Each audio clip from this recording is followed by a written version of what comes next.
Hi, everybody. Thanks for having me. I haven't been to one of these meetings in a very long time. I think the last time I was at one was at UVic.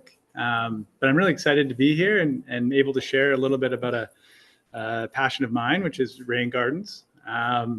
Pretty magical little things. Um, and I was surprised to see that they're going to give me 50 to 60 minutes, I think, which is much longer than I'm usually given, which is both nice and a little intimidating.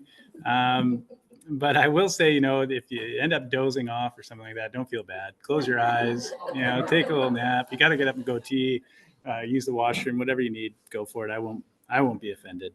I'm used to it. But yeah, thank you, Paige, for the introduction. And right back at you, Hat. Love partnering with Hat. Love partnering with the Swan Lake Nature House, and just the huge community of different groups that exist in our peninsula. And so they can see your whole face. Oh, hey, gang. Forgot that I'm on camera as well. Yeah, and just the whole community of groups and volunteers that exist. It's really quite spectacular and I think unique. Peninsula Stream Society, we're also collaborating quite closely with First Nations. And it was a wonderful acknowledgement from Paige, and just echoing that sentiment that we feel very fortunate to live and work alongside our First Nation partners and within their traditional territories. We also work in 10 municipalities, and sometimes quite closely with these municipalities. And it kind of echoes in our programming where we're focusing a lot on things that are impacted by local policy. So just want to kind of throw that plug out there as well. And the incredible power that we all hold at the local government level in terms of protections for our local environments and places. I think there's a huge role for citizens to be engaged in the OCPs and local bylaws and policies, and really stir things up when we don't like what we see. Shout out to the Department of Fisheries Oceans Canada for giving us our office space for over 20 years at the Institute of Ocean Sciences, and the province for all that gambling, gaming money that keeps stewardship groups like ours running.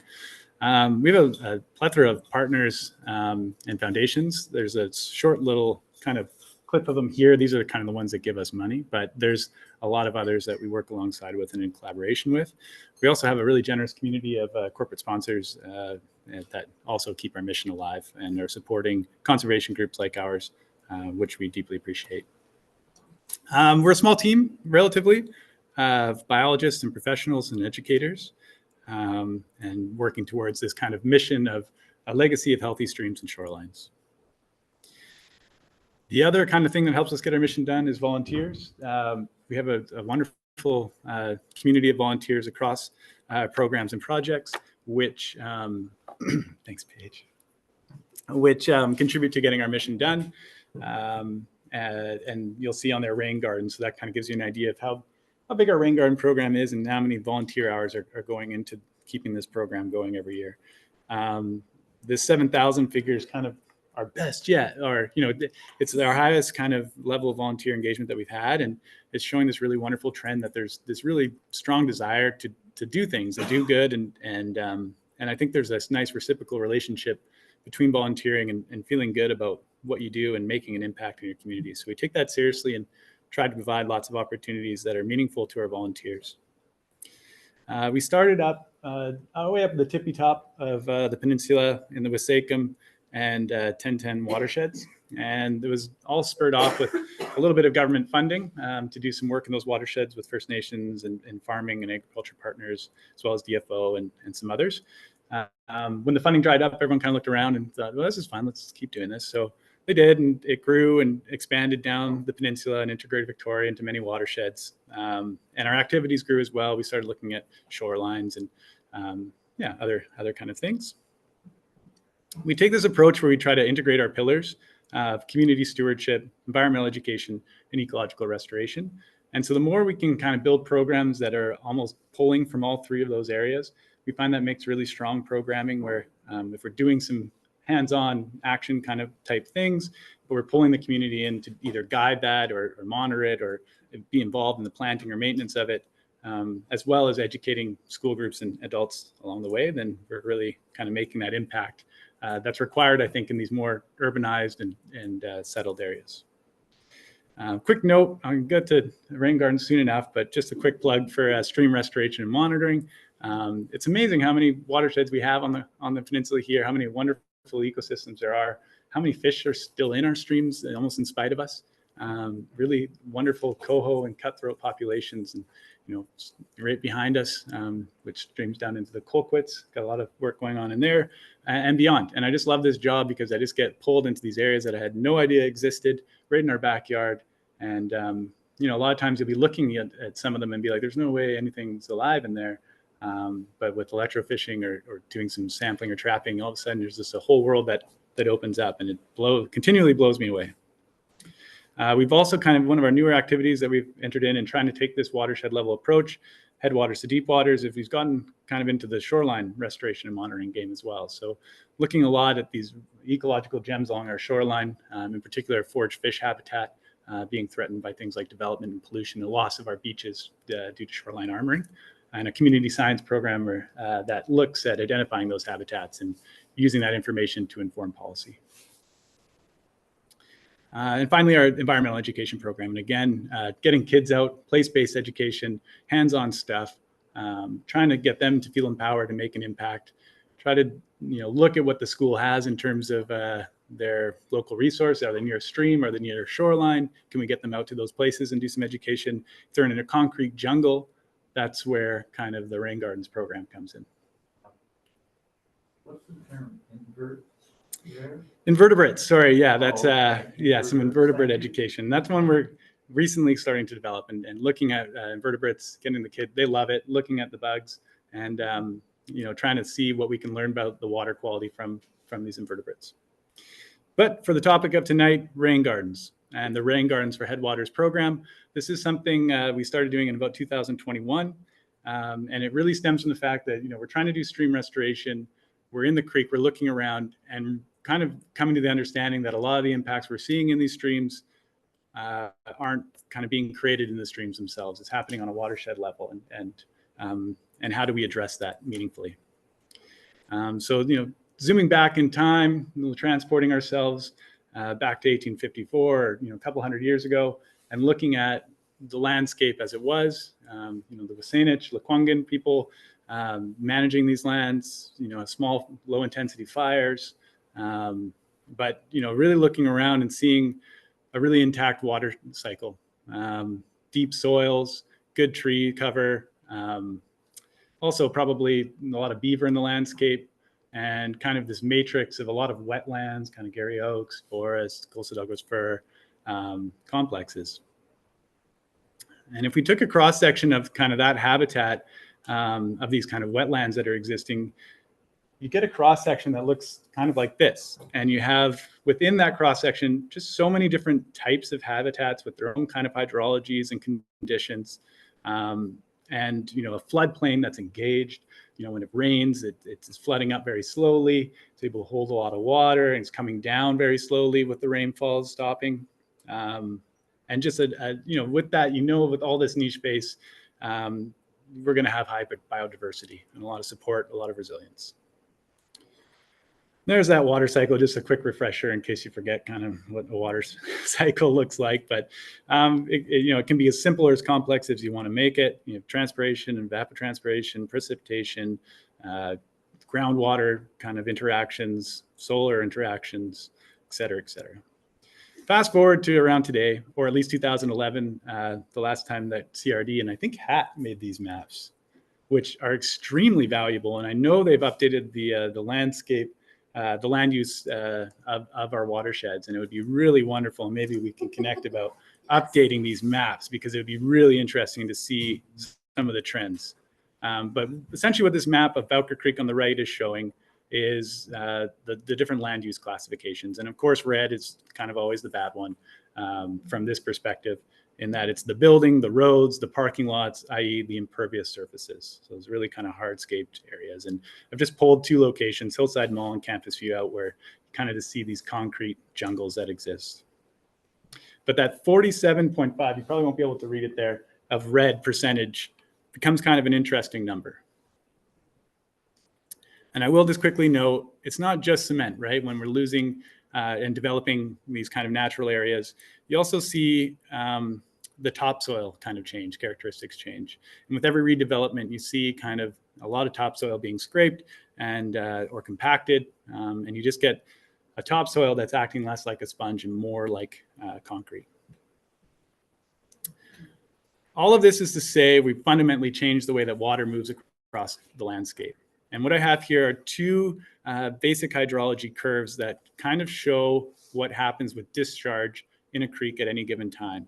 And so the dark blue one is your urban hydrograph, and your light blue one is your kind of more natural rural hydrograph. And all this is showing is that if you have rain over time, you get this really flashy hydrograph. So if you're standing in the creek and it starts to rain in an urban environment where everything's being shunted off the landscape as quickly as possible, if you're standing in that creek and it rains, you're going to see the water rise very, very quickly. And then as it stops rains, it's going to flow through that system very, very quickly as well. We've engineered it to do such. Whereas in a more naturalized environment where you still have those deep soils, you still have all these really wonderful, lovely little tributaries that are working their way into the bigger ones. You stand in that creek, it rains, it would take a long time, a lot of hard rain before you see that kind of system move and shift. And after the rain, it would take a long time for it to come back down again. So hopefully that makes sense. This is kind of an interesting picture that shows as you kind of develop your landscape and develop it across kind of from a rural undeveloped to a mixed land use high density. So rural on one end, mixed land use on the other, and looking at the cross section of the stream and its impacts based on kind of traditional infrastructure that incorporates your streams into the drainage. And you notice there's a couple of these lightning bolts thresholds that kind of take you into significant impact zone where, you know, the stream's widening, you have a lot of erosion and infilling, flashier flows, maybe some invasive species, all the way to kind of the far end of major impacts where you might maybe Bowker Creek, where you have completely cemented off canals and areas like that are buried. And so this is just kind of bringing us back to that piece, Bowker Creek. So this is right by the pool there, Oak Bay Pool, where they had the big failure event a couple years ago. But it kind of shows if Bowker Creek's at 50%, that's right on that kind of threshold line, and you're starting to see these impacts. And you look at the water quality there, you're getting probably really warm, low levels, lots of sediment, big failure events, lots of those kinds of impacts. You know, the cover's not that great, the recruitment's not going to be good of large wood, mainly because they have to pull it out after because it's being used as a drainage piece. So going back to that cross section, you go from something like this ultimately to something like this. And, you know, you have your normal water level way down there. During your high level storms, it's still not being able to engage the floodplain. And for us, peninsula streams, we're always thinking about fish. That floodplain is extremely important as a place to rear and grow and eat and do all these wonderful, lovely things, engage with all those wonderful native plants. And when you're entrenched down like this with all those big fire hose like hydrographs that we see with an urbanized environment, it furthers, digs itself down, and you lose that connectivity. So that other type of connectivity.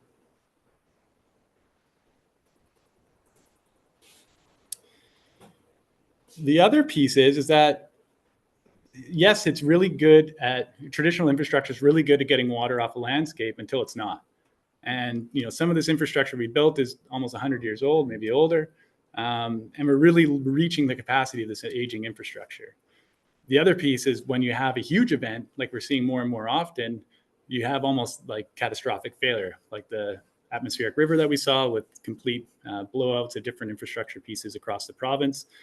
We see that here as well. So in the back at this place where you really have a lot of resiliency to large events like that, this is really effective at getting rid of most water most of the time. But when you have those huge events, it collapses and you have huge failure. And I like this picture. This is Campus View Elementary, which is right up by UVic, which is the headwaters of Bowker Creek. And in the wintertime, in the rain time, this water has a memory. And we saw it with Sumas Lake and Abbotsford, where they had those huge floods. Water doesn't forget where it is. The water table here is super high. And we'll get back to this picture later. The other kind of piece that you have with urbanization is the urban heat. So things heat up. You have all that dark pavement, no shading, and you get the urban heat domes that occur. which can be really quite marked. And even just a little bit of shading can provide quite a bit of mitigation. This is a heat map showing kind of the temperature of a shaded versus non-shaded area. And for fish and wildlife, when that water kind of heats up when it rains after being a bit warm, hits that asphalt, it quickly goes into the creek. That can raise the temperature very, very quickly. And if you're a fish, those 2-3 degree changes up rapidly can be extremely, really difficult on our salmonids and invertebrates that they rely on, and aquatic life in general.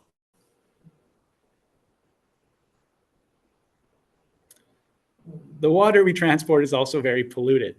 Thousands of chemicals get put on the market every day. A lot of them we don't even know about, and a lot of them end up in our water. So along with the heavy metals that come off our cars, bleaches that we use to clean our roofs. Case in point, right here, that was Ray Creek or Pelsit in Sinchothan up by the airport. A homeowner was basically demossing his roof with an agent close to bleach. When it rained, the water went down the drain into the creek, and there was a huge die-off of fish. And that kind of just hits home the message that, like, even today, people are kind of unaware that how connected hydrologically we are to, the streams and the oceans through this infrastructure that can rapidly transport what we're doing on the landscape into those creeks. The other interesting piece, 6-PPDQ, has everybody here heard of 6-PPDQ? A couple of shakes of the head. So this is the tire compound. So with tires on vehicles, they put a protective chemical around it to protect it from the ozone. But as it reacts, it kind of breaks down and becomes something else, 6-PPDQ. And then as your tires erode with braking and parking and all that kind of stuff, driving on highways, that makes itself into the creeks. And it's extremely toxic to cutthroat and coho, which is unfortunate because you have a summer of everybody driving. Those first rains come, the salmon are kind of waiting for that first rain to come up the creeks, and they're met with this toxic slurry, cocktail of stormwater. And a lot of people kind of forget about our shorelines too. So I was mentioning the forage fish that are spawning. We have surf smelt on top and Pacific sand lance on bottom, very closely related, kind of in the food chain anyways, to herring. So very similar role, feeding the ecosystem, but they spawn on our beaches way up high, which is really interesting. But a lot of our stormwater outfalls come out to beaches, and the same chemicals that are killing our salmon have impacts on the eggs of these developing fish as well, leading to different hard impacts and fitness. Kyle, what is the 50%? 50% of what?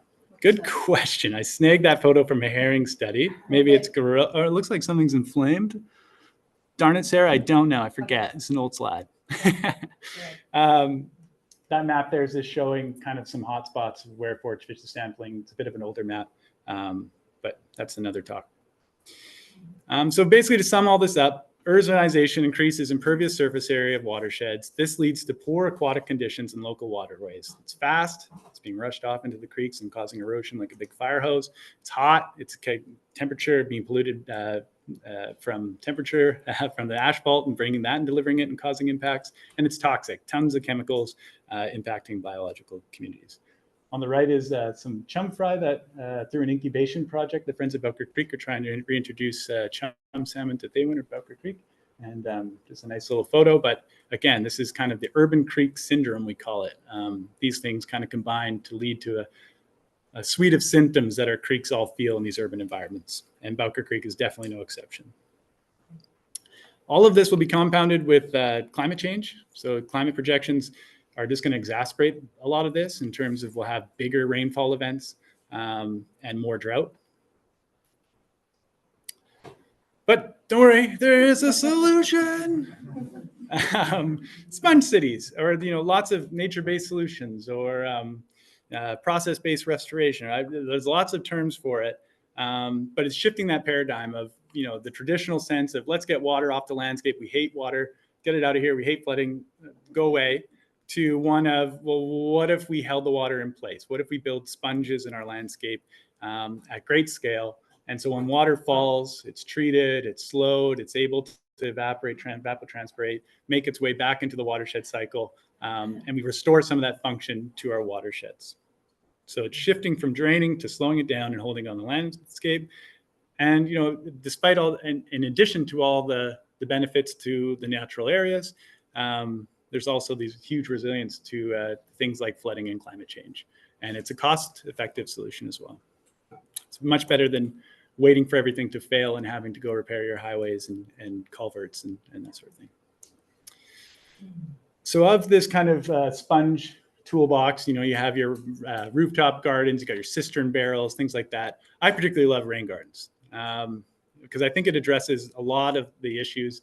It's kind of this low tech, it's got high impact, it's got all these ancillary benefits attached to it, and it's got native plants. So you guys like native plants, I think, right? I heard whispers. So what is a rain garden? That's a really kind of important question because I think it gets misconstrued a lot. And so I like taking a very basic, simple definition that it's just something shallow and indent that's, intercepting and holding water that would otherwise just make its way into the storm system immediately. And, people hear rain gardens now, and I think this is one of the themes of the talk is they hear a rain garden, they think this huge engineering piece that, is going to collect and capture so much water. And it's got to have an engineer sign off, and it's got to have a pipe underneath, it's got to have filter cloth, it's got to have rock. And I think those are all misconceptions that and certainly it's a spectrum, let's say, a design spectrum. The other thing about rain gardens is it brings lots of people together. And I think we've seen this in our boulevard gardens. When you're walking through your communities and you see your native plant gardens on these boulevards or in people's front yards, it stops, people have conversations. And again, all those ancillary benefits, including people coming together. They also make these great education pieces. So I was speaking to education earlier. All these things I've just talked about make great lessons in a classroom. The biology, the hydrology, climate change, empowering. There are these really cool focal points that native plants, you can bring everybody in, talk about pollinators, all that stuff. They're just wonderful. So we started the Rain Gardens for Headwaters program. We copy and pasted this program from a number of other regions and kind of looked at some of the similar pieces. And basically it's trying to address these pieces of, that most rain gardens are over-engineered and misunderstood, as I previously kind of described. And they're also built without community involvement. So they're kind of like municipalities taking on engineers or business developments to be able to build that extra floor, say, put in a rain garden, those kinds of things. Whereas, there's this huge opportunity to engage community and put it in the hands of community. It's this really important tool that it has to be done at scale. We can't just build 1 or 2 rain gardens and say, sweet, we did it, good for us. It's going to take a cross-sectoral approach. It's going to take everybody. It's got to be in the policy, but it's also got to be in the hands of communities to be able to do at their homes. So what we do is we partner with communities. So we find these kind of stewardship groups, friends of group, local groups with capacity, and we just start developing capacity to build these rain gardens and do the education such as I'm doing now. We're there to provide expertise and strategic guidance, find resources like money, and provide kind of connections with other groups that are interested in this. So that's us standing with the School District 61 and the Friends of Elk Creek. There's Gerald Harris there, and BC Stewardship Center, Kelly Locke. And the guy on the right, I forget, but he was important too. Sorry, it's been a couple of years now. And what we try to do is, build that capacity. Like I said, we're going around, we're looking at how do you find an appropriate rain garden site? How do you plan this thing out? Bringing people together to try to design them. It's a lot of fun, doing some workshops. And then we build these rain garden sites and use them as demonstrations and try to bring and get as many people across sectors, including local government, to put their hands on and touch these things and get talking about why it's important and what went right and what went wrong here. The other piece that's happening is this rain garden community map. So I think City of Victoria has a pretty good map on their system of where they have their rain gardens that they built, but there's no kind of overall map tracking how many of these things are out there. And so that's where Rush comes in with the Friends of Belker Creek and ourselves have created this kind of rain garden plotting piece, which we're taking to schools. They're able to map the different rain gardens and upload it. So one of our premier spots was at Monterey Middle School in Oak Bay. It's not attached to Belker Creek. It actually goes into McNeil Bay. But as I said, we have forage fish there, and the lessons are all kind of there. And there's also we had a wonderful teacher and principal who were kind of champions.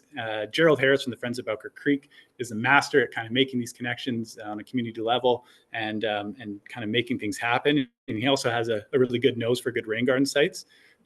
So this site here, you can see there's the corner of the parking lot on the left. that's sort of the parking lot area there. And there's this big field that the kids weren't really using. There was a little bit of a bike pump track going on, but it was mostly kind of rubble and hard, and was kind of this underutilized area of the school.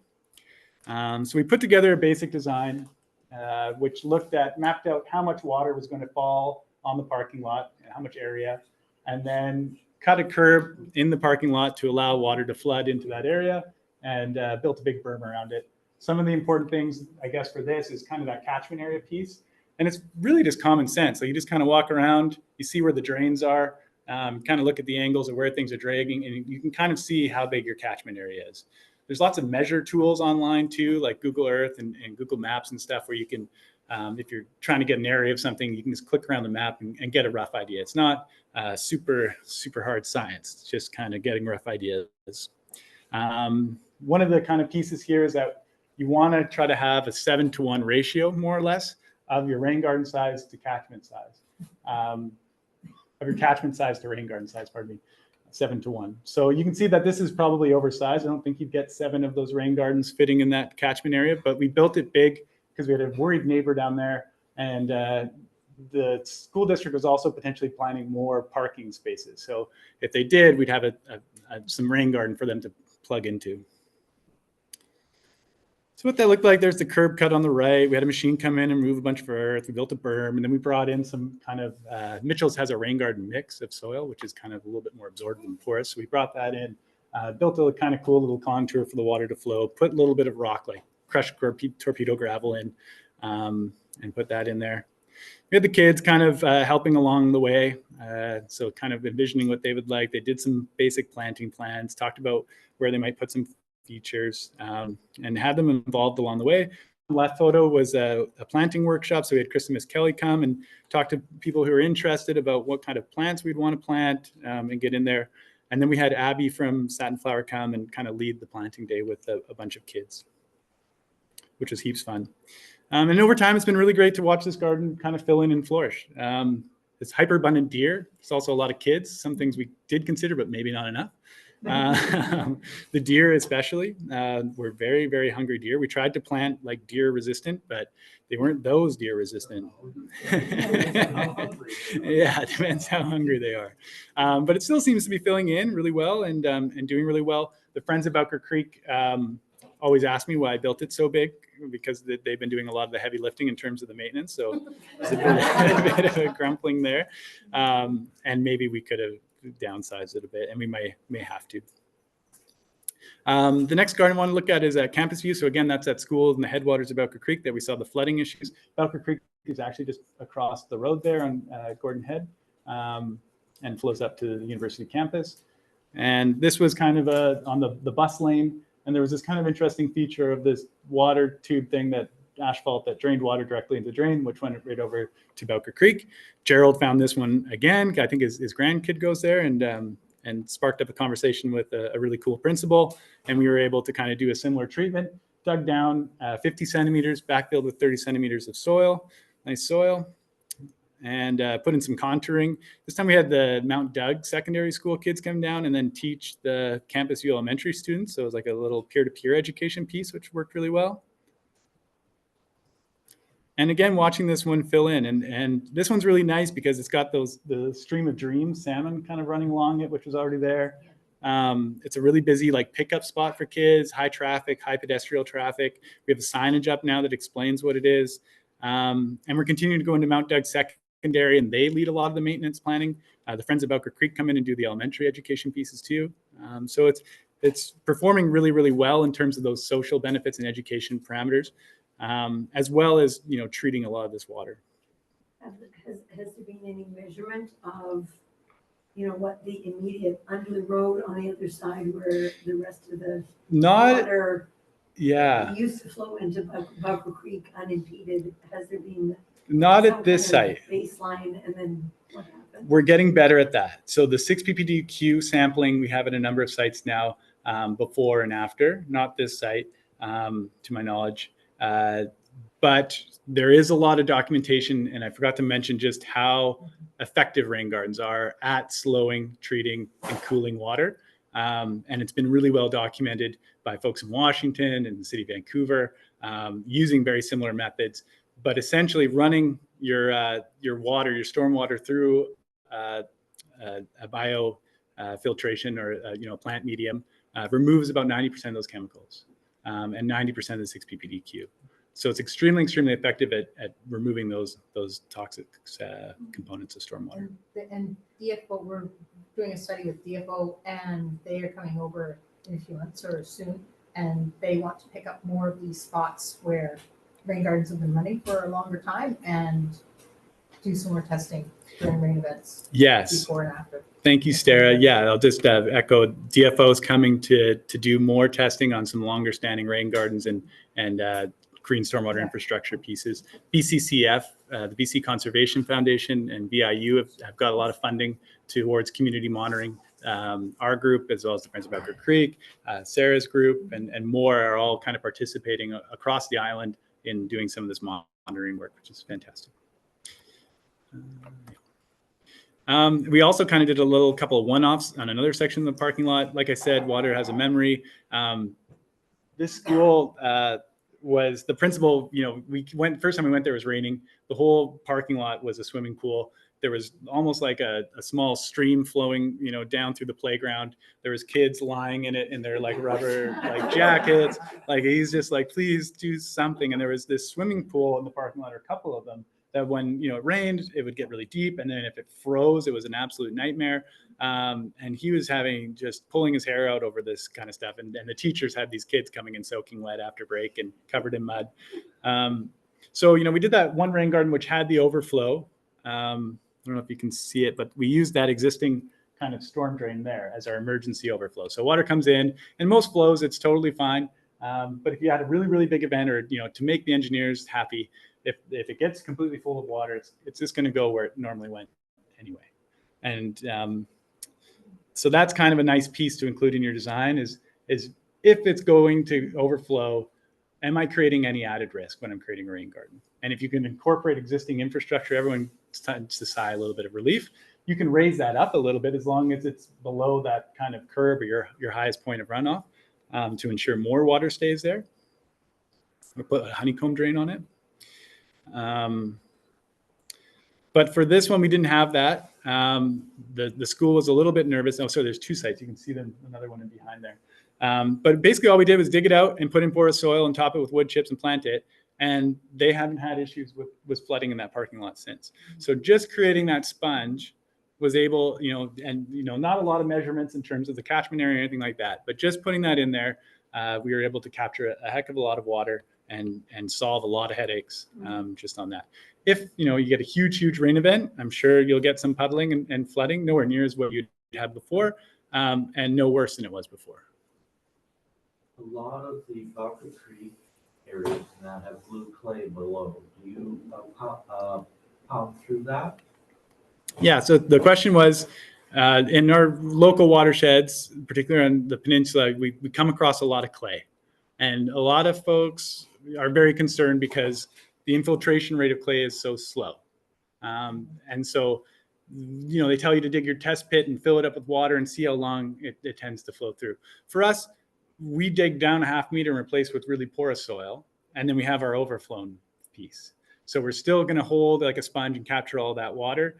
Certainly some will infiltrate down, hopefully. And in those big events, it'll flow away. So it's certainly a concern and one to think of when you're kind of looking at your project at whatever scale it is. What kind of soils do I have? Is it clay?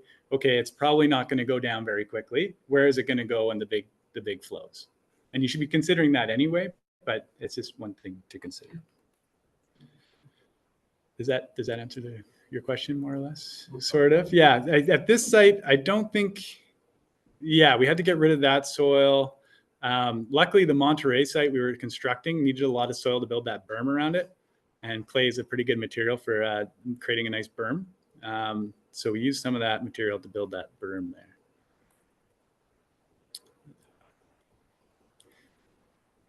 And I just have a photo of the Friends of Elker Creek. On the left is Gerald Harris. On the right is Rachel. And then Jennifer from the school district. And to just kind of note these wonderful partnerships that are growing around these projects. Yeah. And watershed model. Yes, and yeah, absolutely. These connections that are growing, and I think we chose wisely in our first kind of flagship partner, the Friends of Bowker Creek. We chose them because they had a lot of capacity and interest in this, and have since kind of started their own program, the 1,000 Rain Gardens Project. Have their own education pieces, are taking care of these gardens we've constructed, which we would be really struggling to take care of ourselves, and are interested in building more gardens. And the watershed model there was recently for a class. I think it's an engineering class, like a chemistry engineering class. But it's the second year we've kind of gone to that class and tasked them with constructing like biofiltration cells. So the Friends of Bowker Creek identified this kind of pipe that was coming off of Oak Bay and from underneath Oak Bay High and coming into Bowker Creek. And there was kind of this interesting feature here, again, just kind of putting the water directly into the creek, but there was these nice little kind of rock sills all around it, holding vegetation. It was this kind of no-brainer, and they were able to see it like, well, if we remove the concrete, won't that just hold the water and we can plant it and it'll just provide one more layer before it goes into the creek? And we said, absolutely, give it a shot. And that's what they did.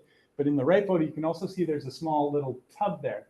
And so that class that we engage with, basically what they're trying to do is for these areas where you can't quite build a garden big enough, but you have a storm flow coming out, can you kind of create something that will capture most of the water or some of the water and take those contaminants out and filter it? So they're playing around with different materials like biochar and shell hash and hair, human hair, and trying to create these like filter cells that you can put on the thing, which is really kind of just cool to try. It's another really good little education piece, and it's evolving every year. So this year, I think we're doing 6 of these outflows with 6 different groups trying to design their own best kind of piece. And whatever one wins, we'll take on Dragon's Den and get $1 million for and solve all the problems. Location consideration. So when we're looking for rain gardens, what we're trying to find is looking at the ecosystem connectivity. So for your best bang for buck, from a stream and shoreline restoration side of things, where's the habitat most connected to the ugliest kind of catchment is kind of what we're thinking. It doesn't always work like that, but that's kind of the top priority is for us is, can we find somewhere, a problematic catchment with habitat that's really good nearby that we could intercept some of that water and really make an impact with our effort. The interception potential.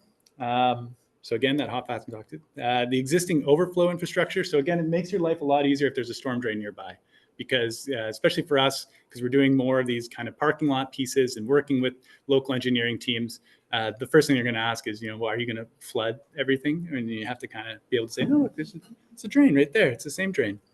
So looking for one of those, and that mitigates any of that kind of flooding overflow risk in these kind of public areas.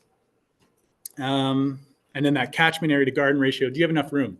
So if you're looking to capture water from your catchment area, do you have a big enough space to build a garden and be able to kind of hold that water effectively? And then also the last piece, a really important one, the public visibility and of course the buy-in. So can you build a garden there, and who's going to take care of it after you're done building it? I'm going to get a little bit more into design stuff now. I just wanted to flag this online resource. A couple of years ago, we had a symposium with Deborah Jones from the Cougar Creek Streamkeepers, talking about her kind of approach to building rain gardens at a community level. We stole her playbook big time. She's incredible. She built lots of rain gardens. She's very like, let's just do it and learn from it, and very successful in that approach. The one thing I would kind of poke at is that she doesn't use strictly native plants. So she'll use horticultural plants and things in her designs. And I think that's just, because she works at the public interface with the town of Delta, low maintenance, that kind of understanding of, make it look more like a garden that people kind of understand and accept. We don't do that. And we work with people like Kristen Mitz-Kelly, who's very diehard native plants, and kind of can get very creative about the use of native plants in gardens and ornamentals and low maintenance. And, all of those things a horticultural plant can do. We have a native plant for that. You just have to look for it. We also had Brian Tank on there from the city of Victoria talking about the stormwater utility fee, which is a really nice piece of policy. And Scott Murdoch, who's built a gajillion of these things. And one of the parts of the program is we're trying to indoctrinate people to get rain garden eyes. I have them and they're really annoying to have, rain garden goggles, I guess, where I can't walk around and be like, that should be a rain garden. That's a rain garden. Why didn't they build that as a rain garden? Oh, you're constructing over here. That would be a great rain garden. Why are you watering and doing, that should be a rain garden. So yeah, hopefully you leave here and start having at least a little bit of that symptoms of a rain garden zombie. Because I think it's what's needed. We all need to start looking at this, including, local municipality staff and things like that. And everybody take this to their walk of life and be able to kind of see the opportunities that exist. I just kind of also want to say, I talked about this design spectrum of, really engineered versus non-engineered. Certainly that would be kind of the very, very engineered piece up there where you probably need a standard and have an engineer sign off on because it's like civil infrastructure and, next to a road and all that kind of stuff. But then you got these kind of places like Hyacinth Creek where like you look at this, or sorry, Hyacinth Park, just down Swan Creek where it meets Colquitts. And, that's a pretty easy win. You could go in there, remove the turf, plant something, and you're doing no harm and increasing no risk. And you have a beautiful kind of piece where a lot of people come to be able to see it visibly. And yeah, do a lot of good, I think, treating some of that parking lot runoff and debris. In terms of private property, there's lots. I would just suggest getting creative. A lot of them treat the roof runoff, and roofs are like huge sources of runoff. Sometimes contaminated, like if you're using bleach on your roof to kill the moss. But just the sheer volume, and if you think about, and just a really smart water use too, connecting your downspouts to your garden and being able to use that as a resource.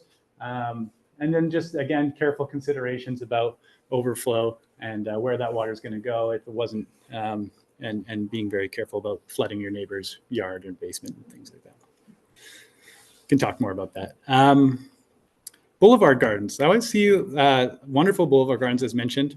And what a wonderful opportunity for rain gardens. And I think I brought it up in that seminar to Brianne Tank from the city of Victoria about, hey, why don't we do boulevard gardens in Victoria? And it was kind of this fear of, oh, well, there's infrastructure underneath there and you could hit it. And, we don't want people digging. And I think, again, that's that misunderstanding of, it's not one design fits all. We don't have to dig a meter deep at all of these sites. Like we can just do depressions and curb cuts and let water in and do these kind of pieces. So, and be smart about where we're digging. Yeah, sure. If there's a fiber optic cable line there, whatever it is, gas line, hydro, yeah, maybe not there, but I'm sure there are opportunities that exist to try to do this.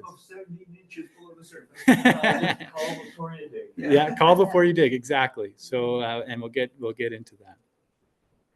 Again, a wonderful resource is that Deborah Jones from Cougar Creek Streamkeeper. She has all of her gardens listed, a lot of different kinds and places, and you can kind of see really wonderful before and after photos of what it looked like and how they went about it. She's also got some great resources on the do's and don'ts. So her checklist for successful rain gardens is very pragmatic, I guess, and it's very common sense and I think is a wonderful checklist. She also has a list of don'ts I couldn't find, the thou shan'ts, I think she calls them. And in that list, and that goes along with the engineering pieces, don't use fabric, like you're trying to have the water infiltrate down below. And if you put landscape fabric down, you're just creating a barrier to allow that. And it'll just get filled with silts and fines and clog up, and it's just a mess. The other thing is the use of rock. Rock's pretty, I think, and people think of rain gardens, they want like a flowing stream, but think sponge. And rocks are not spongy. they're very annoying to weed when you have kind of these cobbles and things like that. Weeding them can be really difficult. Certainly at the in points and low points, or if you have a little bit of steepness, or if you want to contour it, but torpedo gravel or something like that, like a nice thin layer. What's torpedo gravel? It's just kind of like that crush rock. It's like ½ inch crush rock, torpedo gravel, to do the contours, and then your inflows in areas like that. Maybe some paving stones will work really well. Where the water comes in, it splashes down, it drops all that sediment and yucky stuff before kind of going the rest of the way in the garden, and that becomes very easy just to kind of clean out. And then cobbles at areas of erosion and things like that. If you do find yourself having quite a bit of water, you can use some cobble to make sure you're not getting erosion. So cougarcreekstreamkeepers.ca, click on rain gardens, and you can spend a good hour just seeing all the wonderful things they have.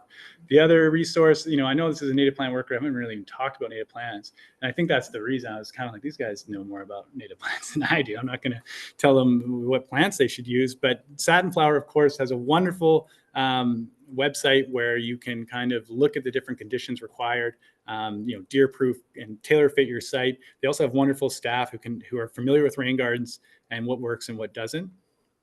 But just kind of overall to help along, you kind of get these 3 zones that you kind of contour, where you have, the wettest areas at the bottom, or the deepest spots, kind of this intermediate zone. We have this periodic submersion, and then zone 3 that prefers dry soils.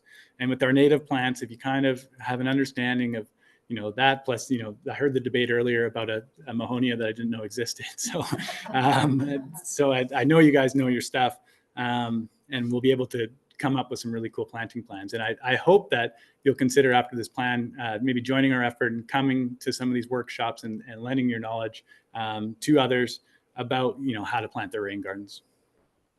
Because there's a wealth of knowledge in this room, I can tell. Some of my favorites, though, sluice edge seems to really work really well. It's kind of one of those set it and forget it ones, it seems like. The city of Victoria has used it quite successfully. The UVic has a couple of rain gardens that is basically just salal and sluice edge, which is a nice combo, and seems kind of low maintenance. Monkey flower is a really nice one for the wetter areas and kind of flowering, beautiful. I like yarrow just because it's one of those set it and forget it ones too, and you get that early coverage, and you're kind of just like, sweet, it's good, and you get all the pollinators coming around after it. But yeah, again, like you folks know probably better than I, and self heal is another one that seems to work really well. Our goldenrod worked too well, and are now kind of translocating at places.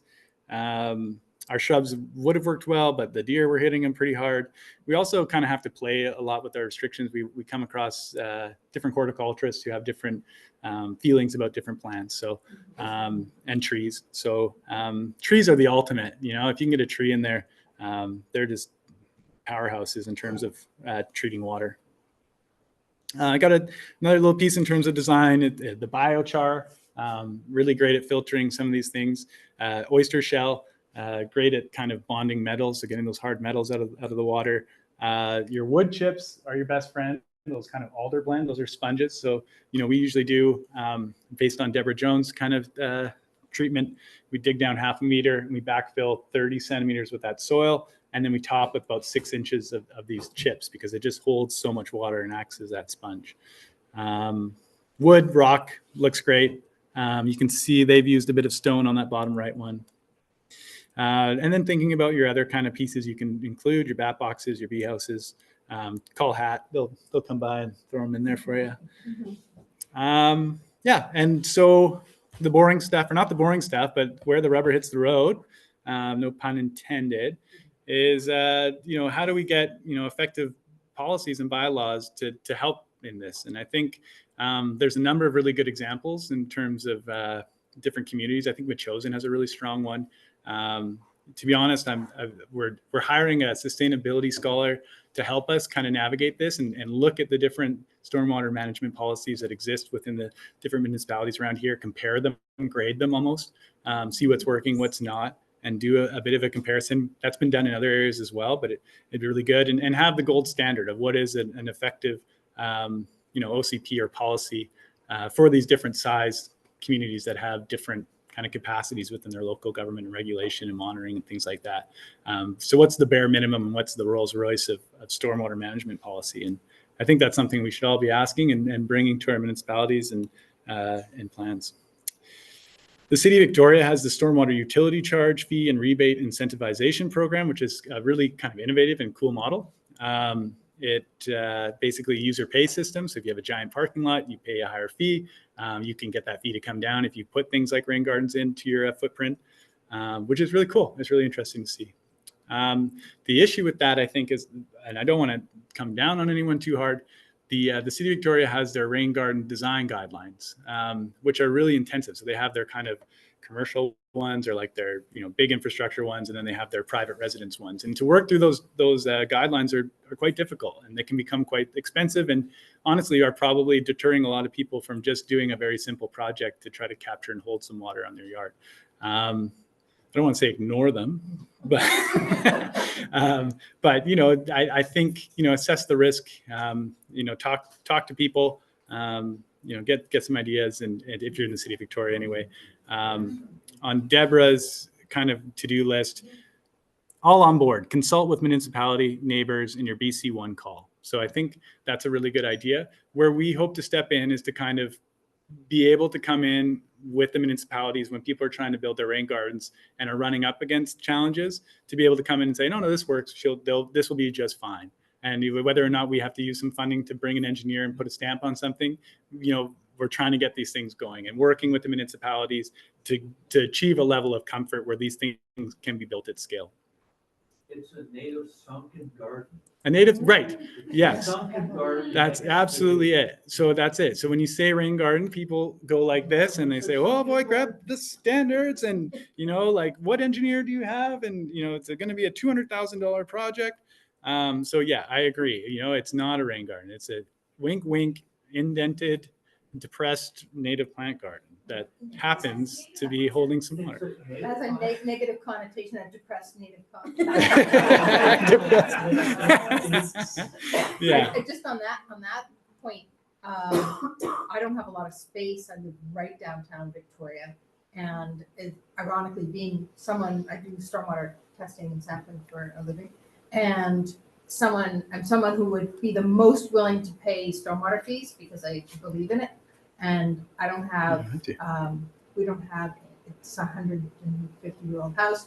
It doesn't have any perimeter drains or anything. We're not connected to the storm drain system. So, but what I have is just under each downspout is a giant pot with a little overflow. Neat. And salvaged native plants in there. Heck yeah. They hardly ever overflow over. So, Yeah. You can make it really, really simple. Yeah. Simplify. Absolutely. Yeah, it's just a pot. It's just a pot. Yeah. Don't call it a rain garden. Yeah, there's no engineering. Maybe that should be the title of the talk. Don't call it a rain garden. Yes. So yeah, for the listeners, just keep it simple. Sarah had some pots on her balcony just to treat their downspouts for her apartment. Yeah. No, it's a house. Full Yeah, house. Yeah, it's a full house. Nice. With just Yeah. pots at every corner. Nice. And if you're into gardening and you want to have your barrel cisterns and things like that, the city of Victoria, I think I just kind of may have taken a shot, but it's incredible how much green stormwater infrastructure they've been able to build in the city. And Hillside Mall downtown, they have the map up, and there's some really wonderful projects that they've built with that rebate program, which is really progressive and I think should be applauded. I'm just making the point that sometimes it can overcomplicate things. So key takeaways for this evening: rain gardens can be a valuable tool to promote local resilience against urbanization, climate change, and biodiversity loss. They exist on a design spectrum and can be designed from a bucket to a $200,000 major project. But just keep in mind they can fit almost a huge range of contexts and locations. So don't shy away. Local policy and guidelines can both promote and hinder upscaling. Communities play a huge role on the ground in pushing policy and practices. And this slide's called Key Takeaways because I did this slide twice, apparently, one with a pretty photo and one without. And it's simpler language, apparently. Oh, nice, Kyle. You went for the simpler language. I like the last one. You can build a rain garden. You can. And some resources, come to us. We got stuff on our website. But more importantly, I think just if you're interested in this, sign up to be a volunteer and click Rain Gardens on that fill out sheet. So that the next time we have like a work party or a design foray or workshop, you're able to come out and lend a hand or participate. The Cougar Creek Streamkeepers website that I mentioned, simple Google will bring it up. Satin Flower Nurseries, of course. Is it one word or two words? Did I blow it? One word. Sorry, Tommy. Satin Flower Nurseries, one word. Wonderful resource of staff and plants, as well as their website to select your plants. The Friends of Bowker Creek, if you're anywhere near that watershed or beyond, are doing some wonderful, amazing things with their 1,000 Rain Gardens project. Rush, what's the rushinitiative.ca? That's where a lot of the mapping comes into play. So they're the ones going into classrooms and challenging kids to map rain gardens with pizza parties for the leading class. Should also be mentioned that they also have a whole bunch of other kind of interesting map layers and things about resilient urban climate resilience things on a community scale. Pardon me, Anne-Marie, for butchering that. CRD building a rain garden. CRD's got lots of wonderful stuff. You know, their native plant workshops. They have a full-on rain garden piece. Building a rain garden piece is in there as well, and a really good resource. So there's lots of resources. I think find as many as you can, pull them together, take what you want from each, and kind of go at it. Call us if you need a hand. We'd love to see what you're doing on your property, and especially if we can bring others to have a look and document and kind of take note. Well, sorry, I'll just wrap up and we'll get into questions. Sorry. I did want to plug our legacy fund through the Victoria Foundation, as well as our silent auction coming up soon. So just keep a lookout through that, through our social media or mailing lists and things like that. Share it if you do see it. And yeah, please become a member of Peninsula Streams. It's kind of how we leverage the local municipalities to do things for us. They say we have this many members. Please do this. Change your bylaw. Yeah, thanks for your support. My pleasure.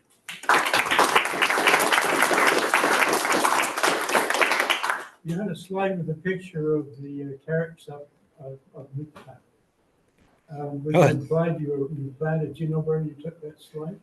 No, I think that was someone else made that slide. I tried to get my photo of it that I took in Oregon at Cannon Beach, but I don't. Hold on. Is that the sluice edge The you're talking about? That I thought was sluice edge, but maybe it's not sluice edge. Yeah, your beautiful slide about sluice I was edge. so scared that I was going to put a plant up and someone would be like, "That's not sluice edge." So I didn't make this slide. So, But it's beautiful. but it's beautiful. Yeah. So sorry, what was the question? Where did you take that slide? It's from someone named JW. So was that you? Once again, I didn't make this. The question is, where did I get this slide? Justin Budick put this together, so I'll throw him under the bus because he doesn't work for us anymore. But yeah. There's parts of UVic in the big wetland that's on the other side of Campus View that look like that top picture. Yeah. Because we just mapped a bunch of And stuff. I have one that looks just like it from Cannon Beach, like Yeah. walking around Cannon Beach and behind the dunes there's some really wonderful. We could reverse image search Google. And Yeah. We'll find out. We'll put it in the newsletter.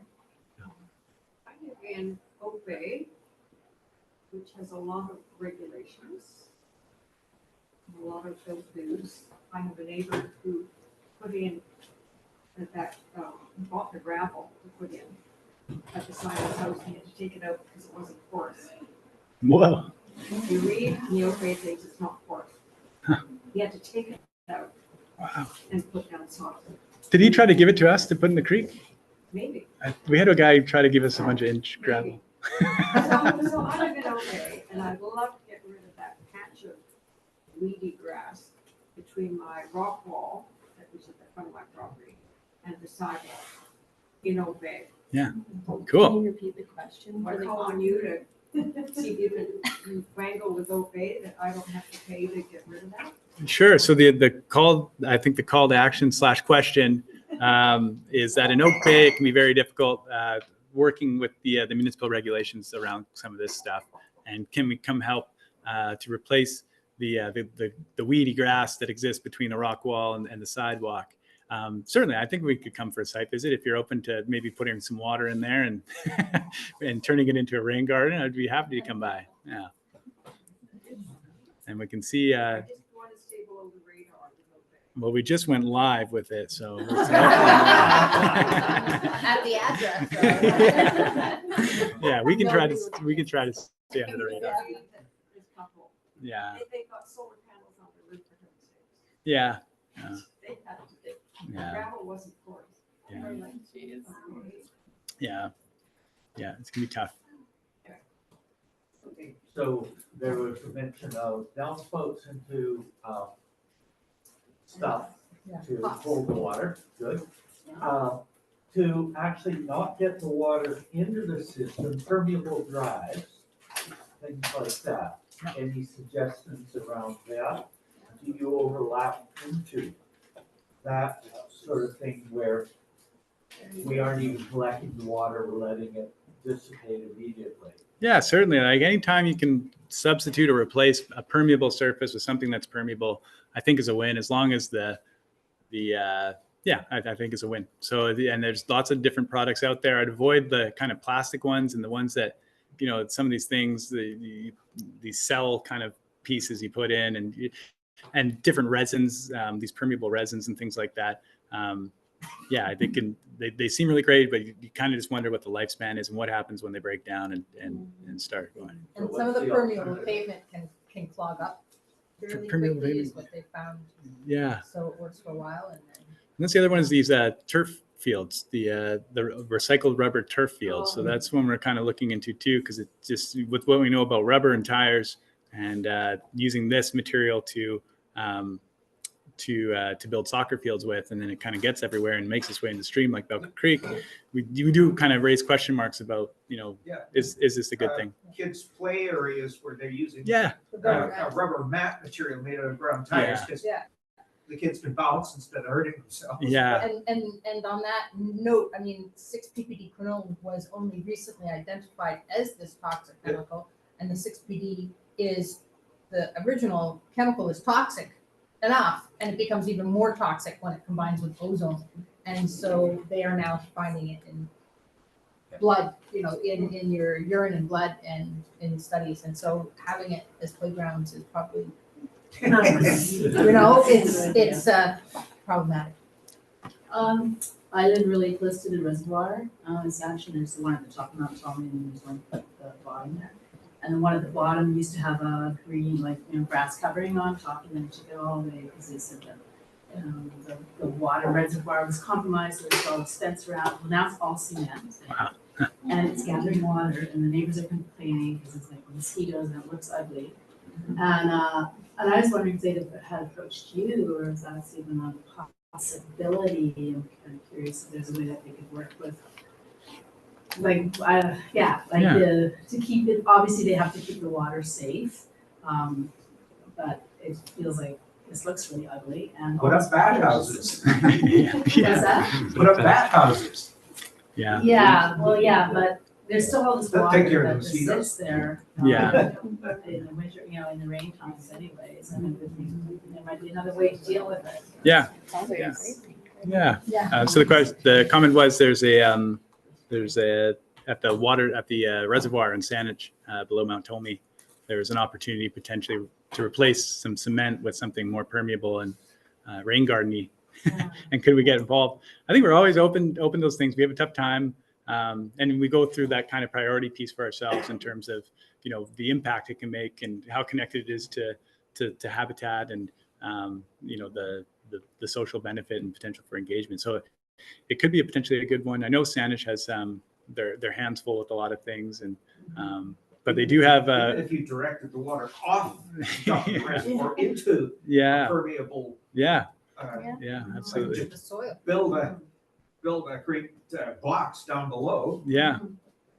I think there's so many opportunities, right? And like you said, putting bat boxes up, enhancing habitat. And I think, Peninsula Streams will do what we can, but I think the big thing is to try to get people knowing about things through things like hat and bat building things. And, the more people can kind of come to us and say, we have this and we've done this, and this, and, we just need, some funding, or we just need, a meeting with the right person in town or whoever it is. And so we can kind of bridge those things. Couple more questions, less, and then we have a couple online probably, so let's go there and then we'll try to wrap up shortly here. How much does it cost to make a rain garden? Oh man, yeah, it's a good call. I mean, it depends again on that scale, right? And a lot of them can be very, very expensive. The two we built at Campus View and Monterey, I'd like it'd be good to do a cost analysis on those. They were quite expensive because there was quite a bit of earth moving we did, a lot of trucking and excavating. We had some savings by using the two sites together, so we didn't have to remove the soil. We could use it at the other site to build the berm, but it was quite a bit of machine work. So we learned a little bit. We got bit a little bit on that one in terms of cost. So they can be quite pricey when you're doing these big machine level projects.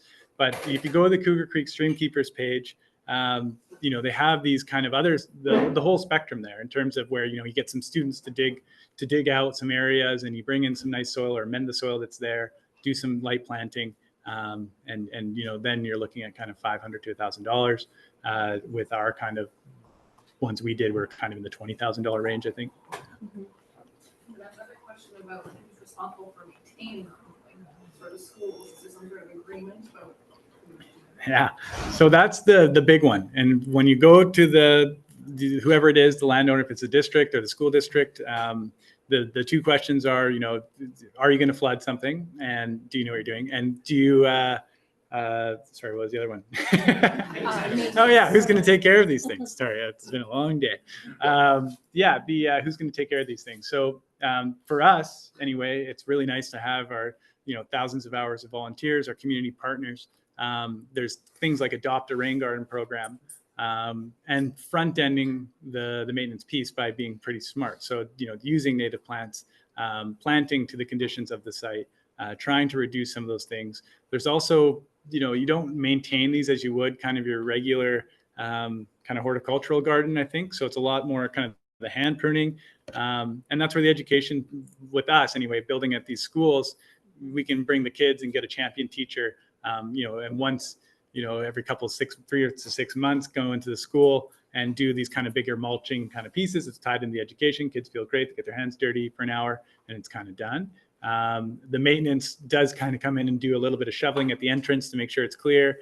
And, if there's complaints about anything, that they take care of it. So right now the district's on a spending freeze, so we haven't been able to build any other ones, but based on the ones we've built with them, they're really keen to build more with us. So far it's a relationship that's working really well, thanks to the Friends of Elk Creek largely, who are kind of doing the lion's share of maintenance on those.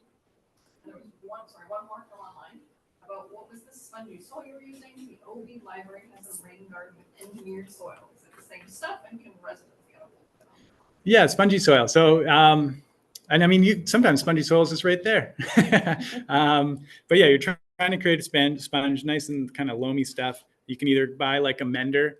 So the question was, where do we get our spongy soil? And so you can get an amender that's kind of loamy, and talk to your soil supplier to kind of let them know what you're after. And like I said, Mitchell's has an actual engineered rain garden mix, which is quite loamy, high in organic content, and lofty.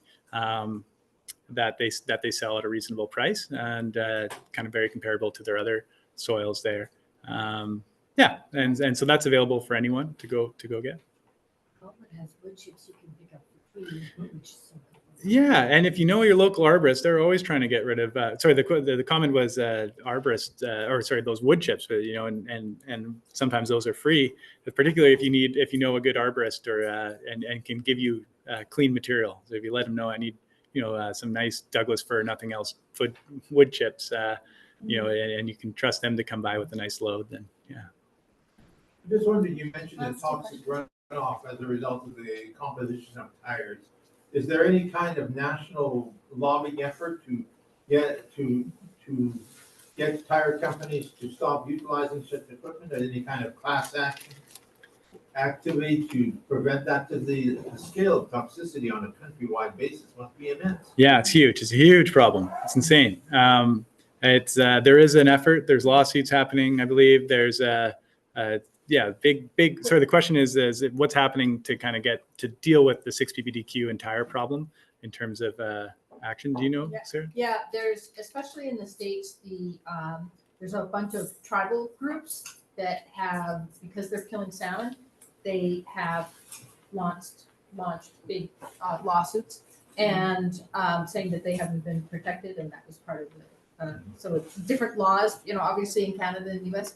And my personal opinion is that they're like the state of Washington Department of Motor Vehicles is doing way more research and mitigation than we are in BC. They're doing a bit here.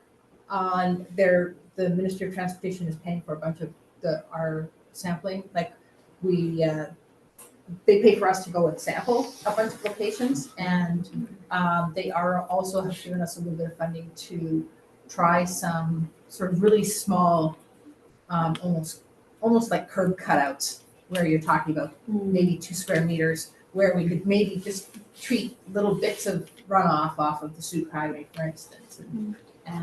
But it's not, as far as I know, it's not a big coordinated effort, and I would love to see that, because especially it's more toxic to coho and cutthroat trout than anything else. And is that your group, the Rush group, or what's the? This is Fish Kissing Weasels Environmental. Okay. Yes. Fish Kissing Weasels Environmental. Cool. Oh, well, there was one more question, Sally, and then we'll wrap it I up. was just wondering, a lot of what you've talked about is within kind of an infrastructure where there are storm sewers and in an urban environment. I live in a sort of an urban environment, but we have septic. So we're not connected to the storm sewers, we're not connected to sewers. We kind of live on a bit of a gravel pit, actually, at the top of, a big alluvial gravel deposit. I'm really interested and keen, and I want to be able to do something like rain gardens. What are the advantages for somebody like me who lives in a place where the water just goes, there's nothing to hold the water. It's just a gravel pit. Right. Well, I mean, it's nice that it's so permeable. And so I mean, one, don't build one on your septic. Right. That would be the first piece of advice. And yeah, I know there's so many site-specific things to consider, I think. But are you asking kind of how would you, as in such a high infiltration area, hold water and slow it down? Yeah. So I guess, are there still advantages to creating rain gardens in an area like where I live, where it's just so porous? Yeah, it's interesting. Actually, one of the advantages was in an earlier era there, heat. Because your water disappears so quickly. Right. All of that gravel gets really hot. Right. And you have no moisture in the air. Yeah. So creating And something that will hold because the water we're a there. little higher, the water seepage, it seeps down into the lowlands, reaches the lowlands forest. Sure. And there are creeks right there in the lower areas, which I'm sure the runoff or the seepage from where we live, which is higher, it still trickles down in there, and I'm sure it's I would somehow love to talk to contaminated. you afterwards, because we do actually have issues of how fast it runs, and there is stuff that comes out of all those little creeks, basically have really high nitrogen coming right out of the groundwater, which is probably not natural. It's probably coming off of extra fertilizers and stuff like that, and it causes some of the fish kills in Scrum Lagoon. So yeah, I think there would be. Okay. So, yeah, Connect. Great. Awesome. Thanks. Well, this is great. Well, I just want to thank Kyle again for an amazing presentation.